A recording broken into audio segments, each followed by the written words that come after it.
All right, guys, let's get down to business here, shall we? Okay, so The God of High School, episode 9. You know, I kind of I had doubts on this episode because let's look into this facts. Let's look at this. Jin left to get his grandfather. Han is suspended because of his actions in his previous episodes when he interfered during a match, and the only left is Mira. Now, here's the thing, and I'm gonna have to put this out here. In this episode, I'm just lost for words here. I'm legit lost. Developing the plot, everything went through the wire in this episode. It was intense. Matter of fact, what I'm watching this episode is a mixture of The Matrix and Street Fighter all packed into one episode. And that's what we got. Sorry about this. I had to turn off the fan. Okay, all packed in this one episode. So in this review, let's get down to business. So, kick things off with Jin going for his grandfather's sake. Okay. Now, and I had my doubts in last week's episodes because the thing is, I kind of apologized to myself. I apologize to myself because I never would expect it. I'm like, never underestimate an old man in anime. You know what I mean? Like, never underestimate Jiraiya. Never underestimate Master Roshi. Never underestimate the old man from Hunter x Hunter. You know what I mean? It's those type of senior people that you don't want to fuck with. You know what I mean? And I'm like, I'm like, oh, I should never jinxed it. But other than that, since you is the only girl in the team and the only girl to be the best female character right now of the summer, not like Rent a Girlfriend, but she's like on that list of best summer girls, she's shown her true self, her true colors, kicking ass. Now, she's up against this JoJo dark-skinned son of a bitch, bean head, whatever, and she got control of her sword. And I'm like, you taking over ownership of a sword. It's like taking ownership of a keyblade. You know, I take a keyblade, it goes back to you, but you're not the owner because you're not in wield it well. But I'm like, when you fought, I fell in love with it because she not only should unlock her, I will say her spirit animal, but I'm gonna put it like that. She literally, like when the chips were down, you backed it up. Like she literally she pulled off moves with or without her sword.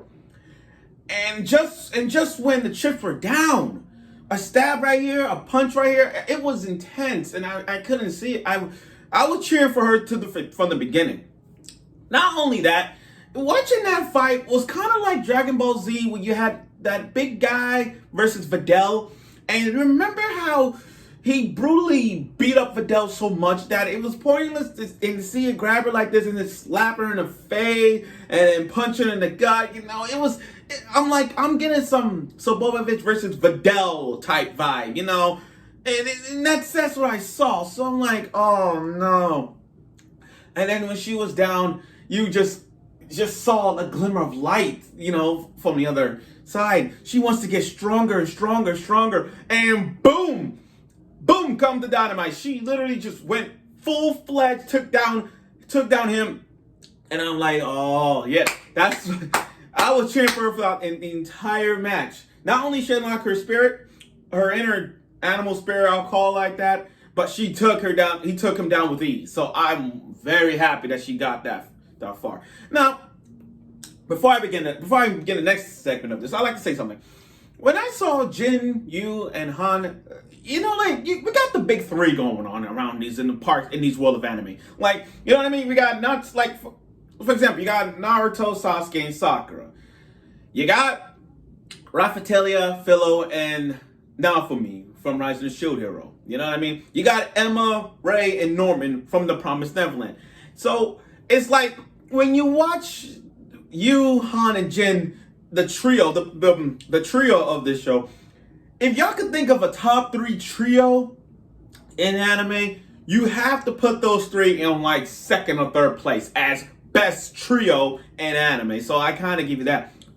Now, here's the difference. At least Emma, in terms of a girl in the squad, at least Emma is really useful.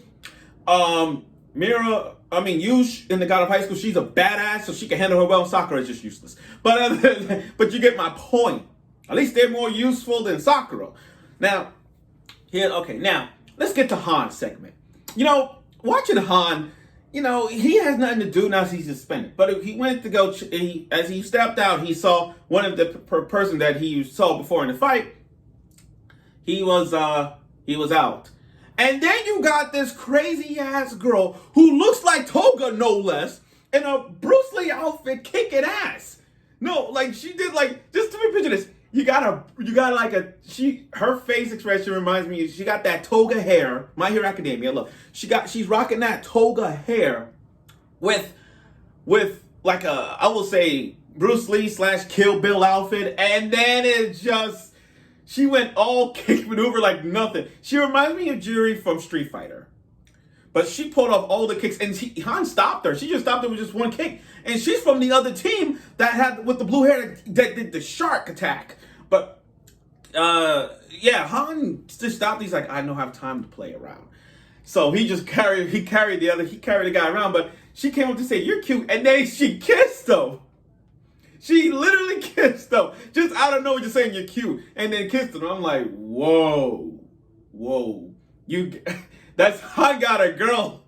He got a girl. All he did was just stop her with just one kick. That was it. Just stopped her from kicking. And I'm like, props, Han. That's props. He stopped it. That was great. Again, he got the girl. He got a girl. No less. Okay. Now, the moment. Jin. Wow. Jin went full Matrix. Full Matrix. And I'm like, what the he went full Matrix to the core. I'm like, what the hell?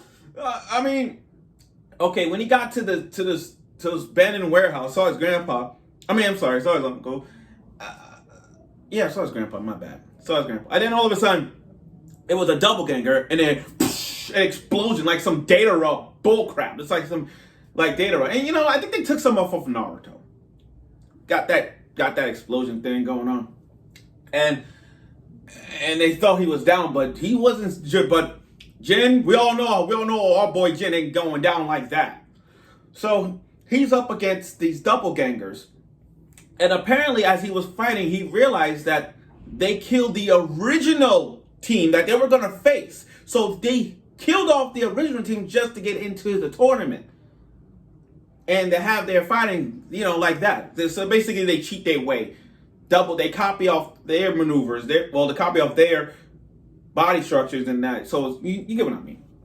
But, so Jin had to fight off all these doppelgangers. And I'm looking at this fight, I'm like, imagine him fighting off Naruto clones. Just imagine Naruto pull off Shadow Clone Jutsus, a bunch of them, and you see Jin kicking, and you see Jin trying to fight off of it. That's what I got from watching it. So, and now, remember the previous episode when he fought in the match? He did all these pressure points. Didn't work. But, when the chips are down, when he got angry, and I've never seen Jin that angry. Sure, Jin had some, different about him. He could be sorry. He's always happy-go-lucky type guy. But, man, when you bring his family up in this, you cross the fucking line. So when he did all these pressure points, like this, he literally went ballistic. Now, they didn't show us what happened, but when he got to the match after you won, and he went in, he did all the Matrix and the kicks, and we get to see a double battle between the person he fought in the warehouse and the other person in the ring. So we get to see a dosage of Jin kicking the crap out of these two guys, and it is non-stop. I'm like, damn, he put it off all these Matrix, these kicks. He went ballistic, and I'm like, damn. I've seen Jin fight, but the way he was fighting in this match was strict. Was like, ooh. Yeah, and I'm like, whoa. When I watched it, I'm like, what the hell? This is the new Jin. You talking about character development? This is character development. He got that vibe going on. I'm like, wow. Wow.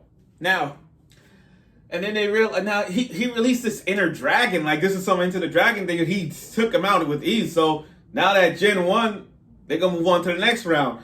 And that was 9 episodes. That's episode 9. We didn't even come close. We didn't even reach the finals yet. I'm ready to see what he's gonna pull off. Now, sorry. I'm just really felt it for this episode. Oh my god. Damn. Jin. Now, I'll be honest. In terms of the MVP MVP in this episode, personally, I'll give it a little bit. By this much, I gotta give it to Jin. Jin became the MVP of this episode by this much over Mira. Don't get me wrong, she did her thing. She unlocked her sword technique. But this much when